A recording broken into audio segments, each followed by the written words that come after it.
हे बीड़ा वाली तोहारा से हमारे को रजहरी बाए तुहरे से ममता के बंध गईल हमार डोरी बा।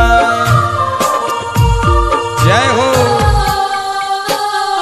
ए भैया ए रोडो के बीच में एगो माँ शारदा के गीत में कह रहा बनी ए मुन्ना स्टूडियो लाइव चैनल के माध्यम से रोडो के गीत के जरूर लाइक शेयर कमेंट करो सबे भैया। जय हो।